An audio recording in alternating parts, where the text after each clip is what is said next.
On the TED Radio Hour, paleontologist Ken Lacavara says a spot in New Jersey sheds light on exactly what happened when an asteroid hit the Earth. This makes this the best window on the planet into that pivotal calamitous moment that wiped out the dinosaurs and really made the modern world as we know it. The day the dinosaurs died. That's on the TED Radio Hour podcast from NPR. Heads up, there's going to be some salty language. Hey everyone, you're listening to Code Switch. I'm B.A. Parker. Now, I'm guessing that a lot of the time when you turn on an immigration story, you're bracing yourself for some trauma, despair, partisan bickering. Golly, one of the last times Code Switch did a story specifically on immigration, it was about quote-unquote panic and quote-unquote the crisis at the border. But being an immigrant is about so much more than trauma. It can be about playing sports, finding family, eating ice cream. And all of that is coming to you in this tale you're about to hear. This very New York tale. It's brought to us by Code Switch producer Xavier Lopez and NPR's immigration reporter Jasmine Garsd. Hey, Javi. Hey, Jasmine. Hey. Hello. So we're very excited to take our listeners to one of my favorite places on earth, Flushing Meadows Park. It's my park. It's a couple of blocks away from where I grew up in Queens. Your park. My park. It's my park. I claim. Well, I also live in Queens. And, you know, I feel like Central Park in Manhattan gets so much attention and so much love. In my opinion, this park is way cooler. As a Brooklyn girl, agree to disagree, but okay. All right. We're not going to have any borough fighting today, okay? Back to this park. This is a place where immigrants from all over the world come to get some fresh air and to relax and to really just have fun, you know? So today, put on your sunscreen, ponte las gafas. Anteojos de sol. Gafas. Or anteojos de sol. All right. Anyway. Oh, boy. We're going to go to the park. All right, this is where I leave you. Javi, Jasmine, go forth. Sabrina Carpenter has had two of the year's biggest hits with Espresso and Please, Please, Please. Now she's released a new album called Short and Sweet. It serves up more catchy silliness and high drama. This is almost like a concept album about having a really bad ex-boyfriend. Does the album keep that espresso magic alive? Listen to the Pop Culture Happy Hour podcast from NPR. Celebrate the women who shaped music history with NPR's new book, How Women Made Music. From Beyoncé to Odetta, Joan Jett to Dolly Parton, this beautiful book is filled with interviews, original writing, illustrations, photos, and more. Also available as an audiobook featuring interview excerpts with legendary musicians. Visit npr.org/howwomenmademusic to pre-order now. It's easy to get caught up in life on Earth. It's being human. But we're just one species on one planet in a whole universe. Come get out of your head and explore that universe with us with fun, fascinating stories of science and discovery. Listen now to the Shortwave podcast from NPR.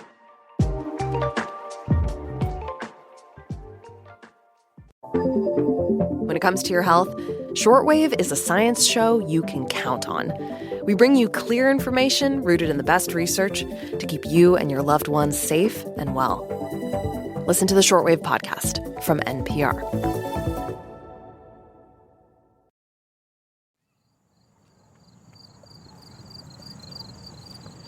I love that smell. You know, that morning city park smell?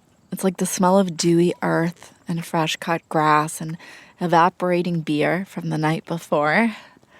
Yeah, it's quite a smell. And you can really take it all in this park right here. This like huge park, by the way. There is like a lot going on here. The Met Stadium on one side. It's got the tennis stadium on the other. It's got this giant lake. It's got the Unisphere, this like 140-foot like metal globe structure that is in the middle of the park. It's like pretty synonymous with Queens, and I love her. I have really fond feelings for this. For the structure. You love the structure. I love the structure, but we don't talk about that. Anyway, as we walk through the park, we see this group leaving, and they look so tired and just sweaty. But they look so happy. La Liga Campeones. Okay. Y queríamos saber si les podemos hacer una entrevista. Claro, sí. ¿Sí? They're decked in medals and holding a trophy the size of a baby. ¿De qué es el trofeo? El torneo de fútbol. ¿De fútbol? Sí. The spoils of victory. They've been in the park since 6 a.m. on a Sunday. And as we're talking to them, they tell us a story of intrigue, betrayal, and revenge. You know, fútbol. Javier Juarez, he's the one holding the cup. Javier is very sinewy. You can tell he plays a lot out here. And their team just won the championship. El equipo se llama London. ¿London? London. ¿Por qué London? London porque inicialmente la idea del restaurante en el que yo trabajo, entonces yo fui el de la idea de jugar. He says he named the team London after the restaurant where he works at, a seafood spot here in Queens. A lot of the team is from the London kitchen staff. And okay, so right from the get-go, London is awful. The soccer team, I mean, the restaurant actually looks really good. But the team, on a good day, they lose 0-7. London got so bad, people started dropping out. And a few weeks before the final, this one dude, a key player, tells Javier, listen, man, Uno me dijo, ya no voy a poder jugar los domingos. I'm not going to be able to make it on Sundays anymore. Okay, está bien. Entonces ya después nos dimos cuenta. And Javier tells him, okay, it's okay. He gets it. Life gets busy. There's not always time for football. But today, they get here for the final, and guess who they see? Playing for the opposite team. Para otro equipo, sí. Entonces, él armó el equipo, él creó el equipo y fue con el que jugamos la final. The guy who told him he couldn't make it anymore on Sundays. Not just that, he'd poached a bunch of London's players. Javier is upset. He's so angry. He plays harder than ever. They go to penalties, and it's Javier's turn to kick. And get this. The traitor, the guy who abandoned London, he goes up to the goalie and he says, let me take this one. Come on, hit me with your best shot, Javier. En el área estaba, pues se me quedaba viendo y yo no me lo quedé viendo. Yo dije, te voy a reventar así con todo, dije. He looks the traitor right in the eye, like for a long, hard couple of seconds. They stare each other down, and he says, I'm going to kick this ball so hard right now. Yo me encarreré, sí, le pegué con todo el balón, pero le pegué una ardilla. He missed. My man says he hit a squirrel. Sorry, ASPCA. But the football gods were favoring London. Another London player stepped up to make the last penalty kick. Que seguía de mí, pues metió el gol y el penal y fue con el que ganamos. ¿Y cómo fue la reacción? And boom, London won the championship. So I asked Javier why he stood by London so faithfully. This is supposed to be just some weekend fun. I mean, why didn't he jump ship like some of the other players? ¿Cómo que te motivaba? Yo soy de las personas de que si yo empiezo algo yo hasta que termine, hasta que yo soy así. Bueno, mi papá siempre me inculcó eso de que si vas a hacer algo, hazlo y termina. He says that's just not who he is. I'm not that kind of person. If I start something, I see it through to the end. My dad taught me that. Javier's dad is back in Mexico, in Oaxaca. Javier left 20 years ago. Cuando llega Navidad o Año Nuevo, todo el pueblito se reúne y comen todos. Where he's from, he says everyone knows each other. And for Christmas, the whole town gets together and eats. He says today, he remembered his first Christmas in the U.S. Lo único que tenía yo era lavar platos toda la noche, hasta las 2, 3 de la mañana, Navidad. Cuando llegó Año Nuevo, lo mismo, lavar platos hasta las 3 de la mañana. Entonces, he spent it alone, washing dishes until 3 a.m. New Year's, same thing, washing dishes until 3 a.m. Entonces, el primer año sí como me sentía yo desanimado a que me vine, porque dejé las... That first year, he was really depressed. He left his family behind. He would send them money to pay for hospital bills, send his brothers to school. And the reason he says he remembered that today is because back then, there was no time for soccer. In fact, he didn't play soccer for years. He just focused on work, sending money home. He got back into soccer pretty recently, started a little team. You might have heard of them. They're called London. And even as we're talking, people keep interrupting to take selfies with them and their giant trophy. And the thing he says he's learned those years not playing soccer is A seguir. Keep on going. Keep on going. Así como dijéramos en México, no me rajo para nada. Like we say in Mexico, he says, I don't back away from anything.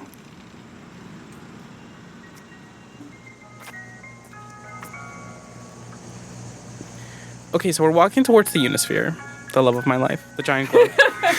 I love that. Anyway, so we're walking there.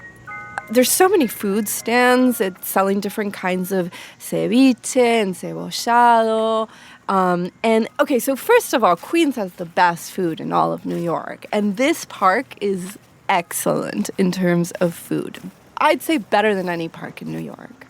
Yeah, I think that's probably an accurate assessment. I feel like that's just Queens generally. There's just like a lot of great food here. And I feel like partially it's because there's like a lot of immigrants here. Like nearly half of the people in Queens are immigrants from more than 120 countries.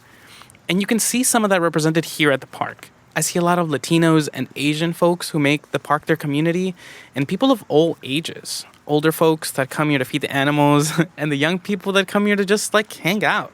They're throughout the park, having barbecues with families or picnics with their friends. And also, there's a huge Ecuadorian community here, and it's growing. Yeah, there's like a lot of Ecuadorian immigrants here, like me. You know, I came here back in 2002, and back then there was already a small Ecuadorian population here. But in the last couple of years, New York has seen one of the biggest Ecuadorian populations in the U.S., and it's mostly here in Queens. Right now, we're at the Ecuadorian Festival. This is the festival that happens every year or so in August, around Ecuadorian Independence Day. And there's two guys selling ice cream here. Hola. They're cousins. No, todavía no. Luis is short. He's very handsome. He has a baby face, dimples, and some stubble. He's young, but I noticed there's some grays in there too. Luis's cousin is tall. He wears glasses and his hair is spiked in a way that makes you feel like he's taller too. Dijeron que esto de los helados es bueno vender. Ah. ¿Para qué? Para intentarlo. Luis is shy, but his cousin is such a hype man. And they have this dynamic. Think Richie and Carmi in The Bear vibes, but it's about selling helados at the Ecuadorian Festival. El oso. Exactly. Cousin, primo.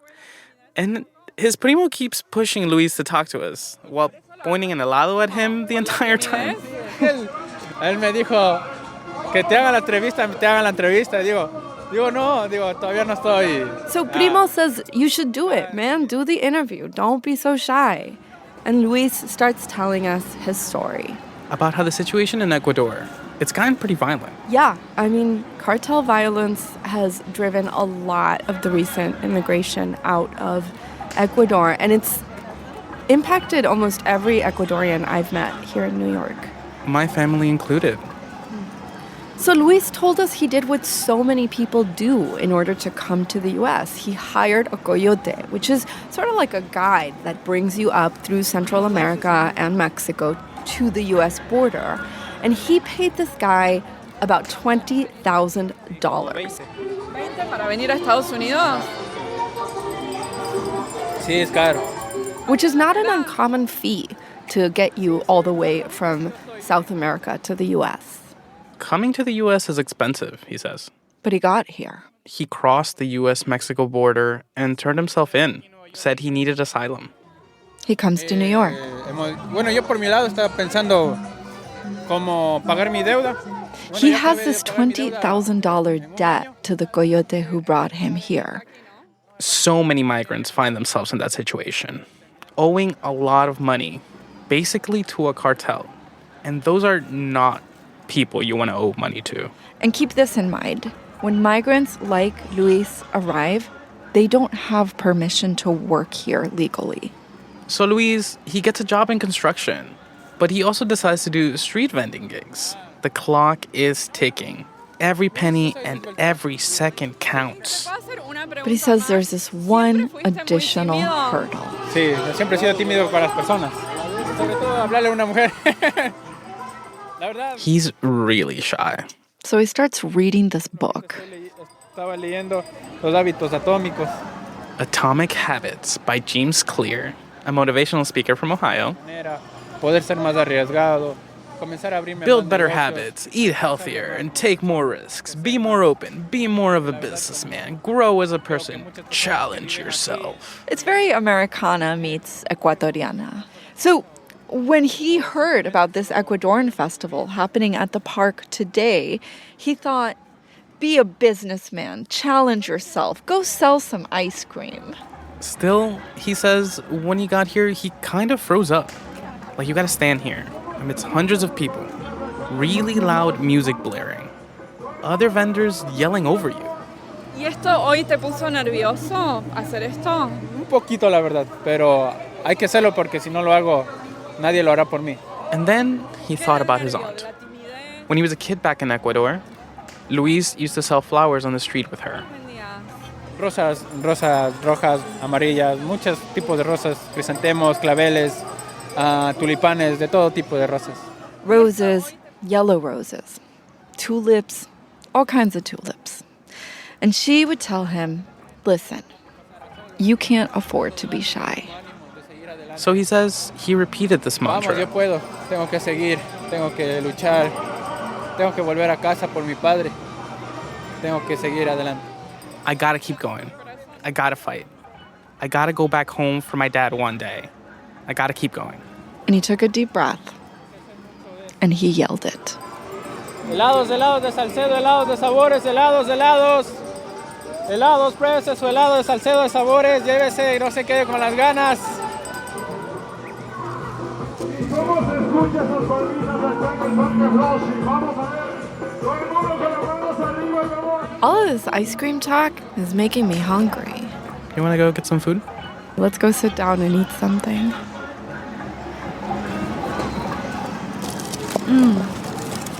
Oh, it's really good. You like it? Yeah. It's so nice out today. I'm really glad we got to do this today. Yeah. It's kind of the perfect day to do this. I'm really glad we got out here. I'm just so glad that we get to spend a day at the park. And I really,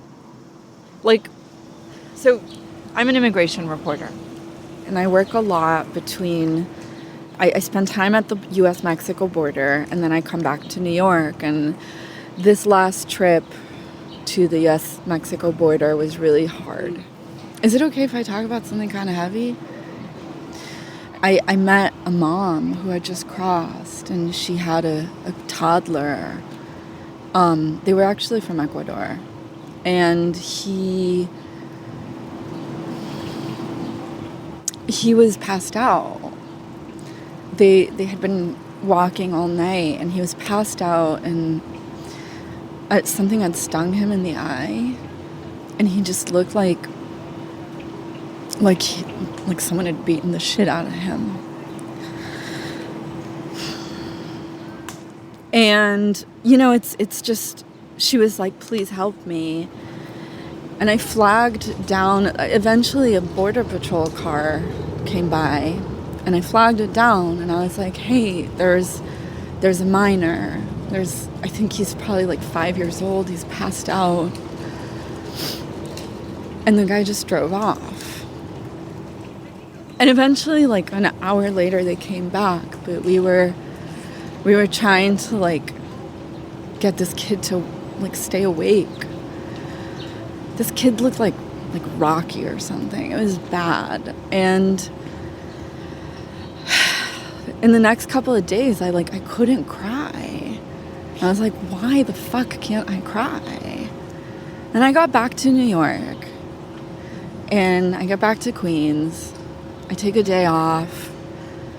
I grab a coffee, from those little carts. I'm like, I'm gonna go to the park with a coffee. And this this person, the coffee stand person, says, "Do you want cream or sugar?" And I just started sobbing. And I realized a couple of things. I realized what an important space a park is for me, like a safe space. And I also realized, like, that mom and that kid, I don't know, like, I don't know where they are. I don't know. They were heading to the Carolinas, I think, but you never know.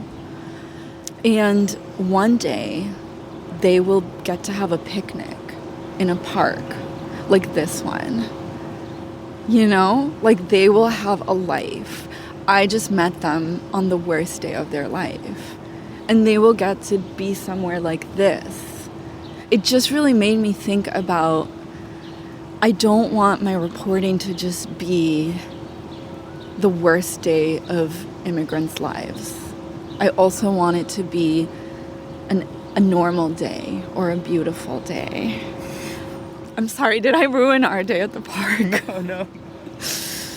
I didn't mean to ruin our day at the park. No. That's why I wanted to do this so bad. Oh. And to hang out with you. Yeah, you're cool, Jasmine. Do you want to walk a little more? Yeah, let's go. Come on.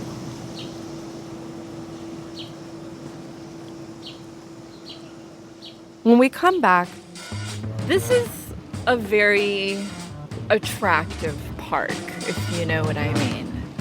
Yeah, there's a lot of hotties out here. It's like Hottie's Park. That's coming up. Stay with us.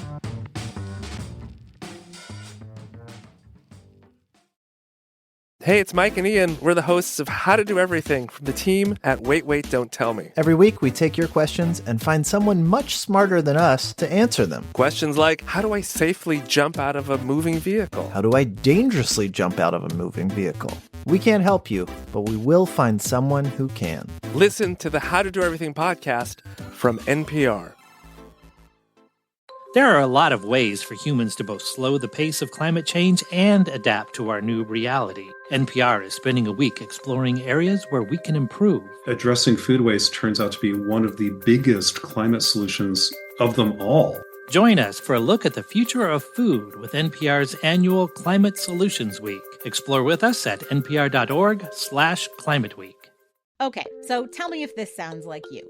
You love NPR's podcasts. You wish they weren't interrupted by sponsor breaks like this one. And you want to support NPR's mission of creating a more informed public. If this does sound like you, then it's time to sign up for perks across more than 20 podcasts with the NPR Plus bundle. Learn more at plus.npr.org. On this week's episode of Wildcard, musician Casey Musgraves explains how she's tried to slow down time. I'm kind of drinking each day, each moment in, and I'm trying to not, wish myself to the next whatever's on the horizon. I'm Rachel Martin. Join us for NPR's Wildcard podcast, the show where cards control the conversation.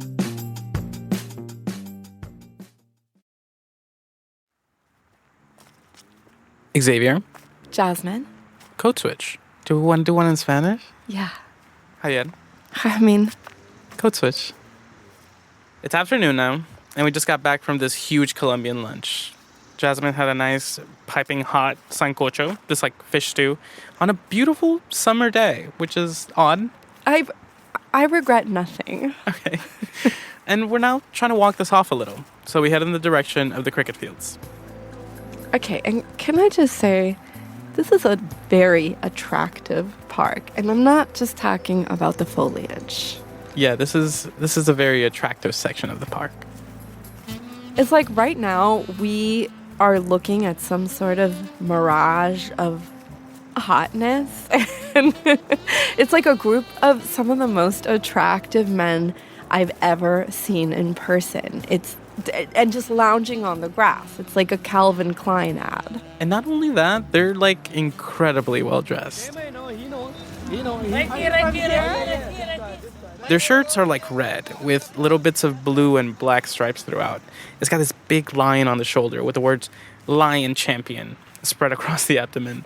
That's the name of the team, the Lion Champions, not the Hot Boys. And you're the captain? I'm the captain and he's the vice captain. It's okay. It's good. Captain, what's your name? It's Karan. Kern? Yeah. And vice captain? Arjun. Arjun. You know that, right? Kern and Arjun, both from Punjab, do this a lot. Interrupt each other. Yes. Who started the team? He's the captain. What's the name of Okay, so they're barbecuing chicken and insisting that we have some. You ready for your interview? Yeah, I'm ready, but eat first. You know, we just had a huge lunch. But thank you. But literally, I can't say no. I wasn't raised that way. Okay, you can try. Each person one piece. I'll take one piece, okay? You are from... As we were talking and eating chicken, we find out a little bit more about the team. And it turns out everyone on this team knows each other from back home. Yeah, I feel like a home because all the village is here, all the my area is here, all the friends is here. Carla. So what's your name? Ranjit. Suranji? Ranjit. So you can call me Ruby. It's my nickname. Ruby and these guys are Sikhs, and there's a long history of persecution against Sikhs in India and the world. We are asylum seekers here, right? So you can't go back. We can't go back. Do you miss India? Honestly, I don't miss India. Yeah, I just miss my family. That's it. This is home now. Queens. This park, his friends. All our guys here, all are Punjabis, you know. So we work 5 or 6 days and we enjoy our Sunday. So Ruby says for now he's driving around New York. I do Uber driver. I'm an Uber driver. He works out of JFK a lot, picking people up at the airport. And he says it's a good gig, decent money. But one day he says... Somebody will pick me up. Yeah. But we have lots of friends. One day he's going to be the one taking the vacation. And then he'll be getting picked up at the airport. He says he thinks about that day a lot. So we're walking towards the volley courts. And it looks like there's some kind of event happening. There's a rainbow flag, a big trans flag draped across this tent, and people are dancing. Hola. Hola. ¿Cómo estás? Yo soy Jasmine. Mucho gusto. Javier. Turns out it's a barbecue held by an immigrant rights organization, Make the Road New York. ¿Cómo te llamas?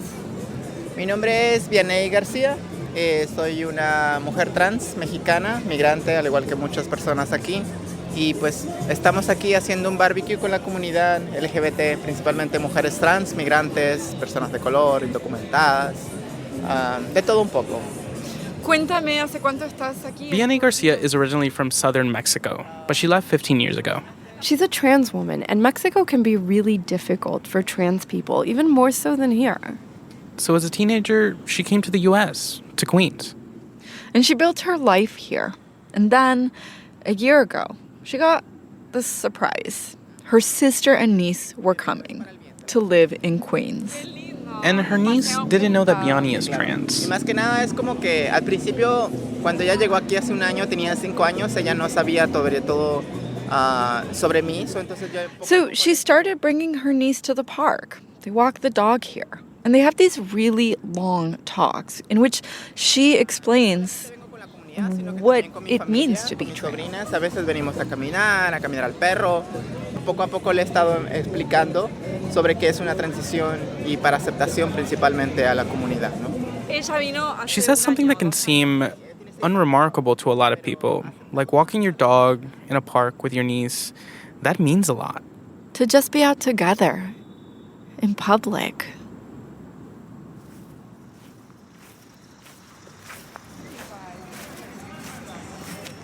Okay, so now we're walking into the volleyball court area, which is packed. There are very few things that are certain in life.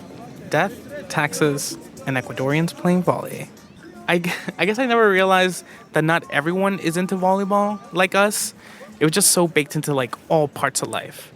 There were courts at the park, there were courts at the beach, and I've noticed more of them now here in Queens. Yeah, well, so like 50,000 Ecuadorians have arrived to the U.S. in the last few decades, and most of them have come to Queens, and you can really actually see this throughout New York. You can kind of trace it in the parks because throughout parks in the city, you see volleyball courts popping up and people playing more and more volleyball. And correct me if I'm wrong, but volleyball, the courts seem like a guy space. That feels accurate. There's like 15 volley courts here, and out of all of them, I feel like I can only see 2 women playing. Like Flor. So Flor started playing volley because of her husband. Back in Ecuador, during the pandemic, she got really into it. Flor arrived in the U.S. around 2 months ago. Like a lot of people in her situation, she and her family are living in a room at their cousin's house. It's really crowded, she says. Para mí me complicado es por mi hija, porque yo tengo una hija pequeña y a veces no tengo con quién dejar. Now, her husband has been able to find work, but she can't. She's got to stay in the room they rent with her 2 kids, who are toddlers. Sino que pasar encerrado en el cuarto es muy estresante, no me gusta. Porque en Ecuador nosotros salíamos así mismo siempre. Back in Ecuador, she says they were always outside with their animals, even at night. Here, she says, there's nothing. As we're talking, I notice that she's digging her hand into the dirt and the grass and looking away from us. You know, Flor is originally from La Sierra, from the mountains, and she says she misses it so much. Nosotros teníamos vacas, chanchos, o sea, todo. She had all kinds of animals, but she loved her pigs the most. She even named them. La primera se llamaba Carlota, ya le puse Carlota porque era grandota. A la otra le puse Elisa porque era de mi hija. Carlota, because she's grandota, a big girl. Elisa, her daughter's pig. Ivana, her husband's. And then Florinda, named after herself. Esa le puso mi hija. And it's different here, she says. I can't have a dog or a cat. It's a small space. She says not seeing animals really stresses her out. So she comes out here on weekends to play volley. Now the sun's going down, and people at the courts start packing it up. Flor gets a really sad look on her face. She tells us she's got a plan, a dream. Mi sueño no es quedarme aquí, mi sueño es irme. Yo quisiera estar aquí unos 5 años a poder tener todo. In 5 years, she's going to go back to Ecuador, back to the open space, back to her animals. Carlota is probably wondering where she went.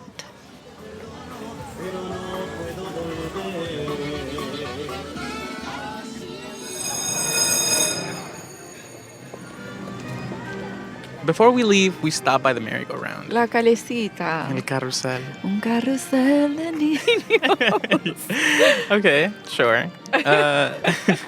This is one of the places I remember from like my elementary school field trips to the park. Oh man, the merry-go-round. Oh, so fun. And so many animals to hop onto. Yes, but you don't understand. You have to choose the right one. Like, are you hopping on a cool horse or something that doesn't really move? Like, reputations are made out here. Wow, okay. In front of us is this kid about to get on the carousel all by himself. Ahora? Are you sure? His name is Michael. So Michael told us he moved here 3 years ago, and he says he comes to this park quite a bit. But he's never been on the merry-go-round, and he's had his eye on one of the animals, this big lion making a roaring face. ¿El león? ¿Qué es lo que te gustó del león? De león es de que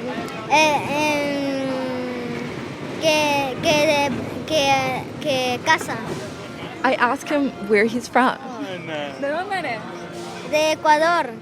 Oh, me too, I say.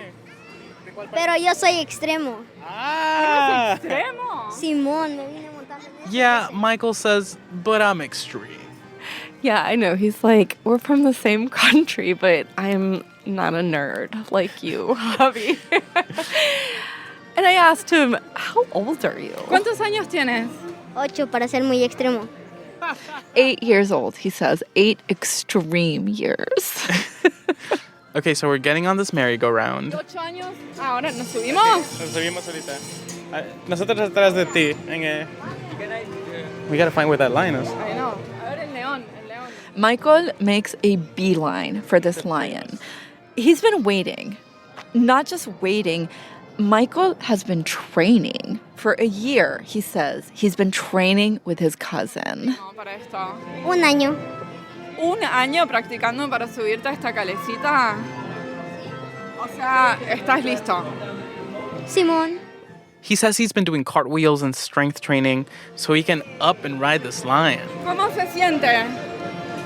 Bien extremo. ¿No estás asustado? No. ¿Y a cuánta velocidad pensás que va a ir esto? 200. ¿200?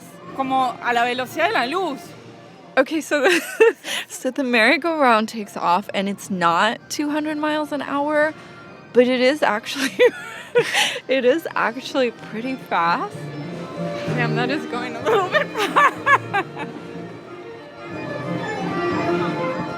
Yeah, so Jasmine, you're not doing so well suddenly. Yeah, like the ice cream and chicken combo, and then we did have a fish stew. The sancocho, right? The sancocho. Oh, man, eating soup before this was a big mistake.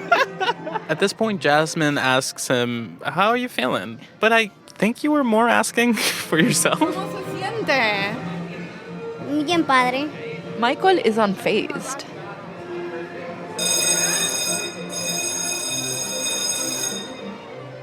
It ends, and Michael emerges victorious. He's doing his little victory walk off the carousel, and we're stumbling behind, still dizzy. And for the record, do you want to tell listeners, for the record, I did not throw up. Okay, sure. I didn't.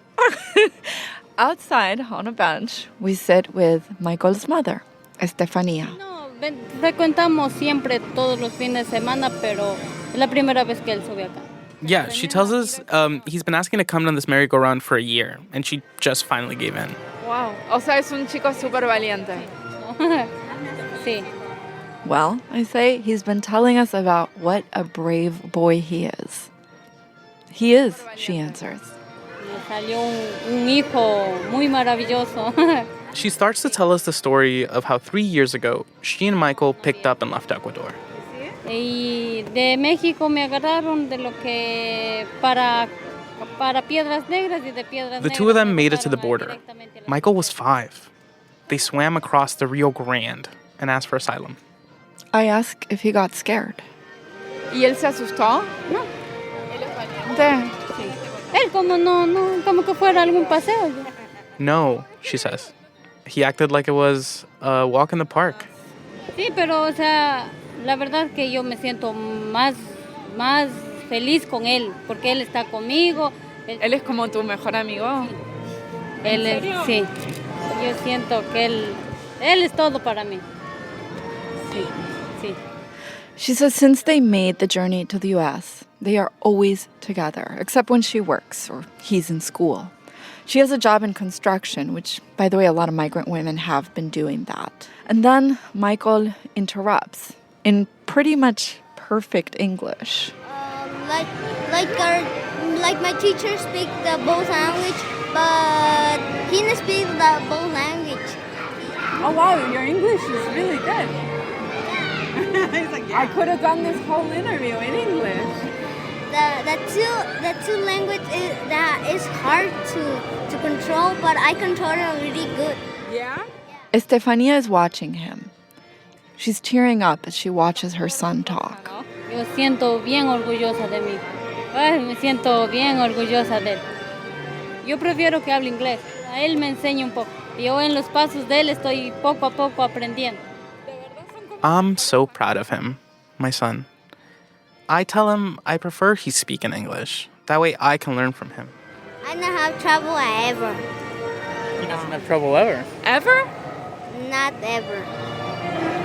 Wow. A very brave man. A brave? Yeah. I ask Michael if he would do it again. The carousel. ¿Lo harías otra vez? miles de veces. 1,000 times, he says.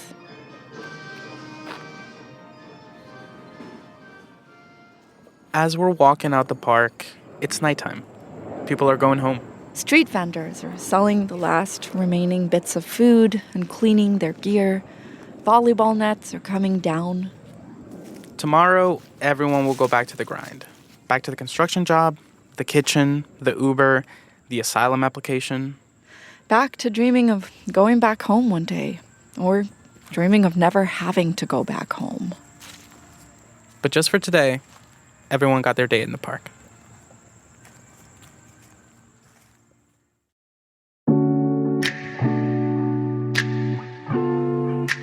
And that's our show.